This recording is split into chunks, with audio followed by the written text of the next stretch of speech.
how to upload HTML file to Wix website. Hello guys and welcome to this new tutorial. Today I'm going to show you how you can implement or add a HTML code into your Wix website. It is very easy and very simple. All you have to do is to follow the tutorial from the beginning to the end and you will be good to go.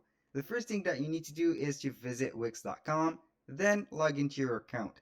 Right here we have the dashboard or the initial dashboard that we are going to use our website or see and choose our website. Now I'm going to select any of these websites, click on select and edit. Right there we are going to see the dashboard specific for that website.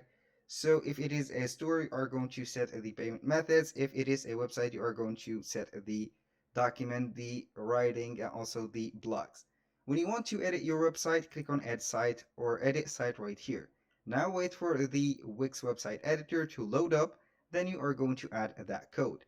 In the meanwhile, I'm going to visit canva.com. Canva.com is a free tool to design, and I'm going to embed or set a upload and also make a HTML file from Canva. Usually I use Canva to create newsletters and etc.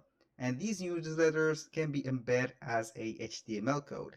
So the HTML file is going to be set and also maybe created within some lines of coding. So we are going to choose one of these templates and then we are going to get them as HTML.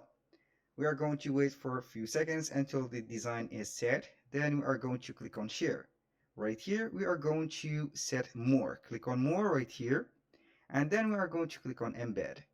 As you can see, we have the possibility to get that code or HTML code right there. So go back to your Wix website and then click on add elements. Here we have the website. And from here, we have this element menu.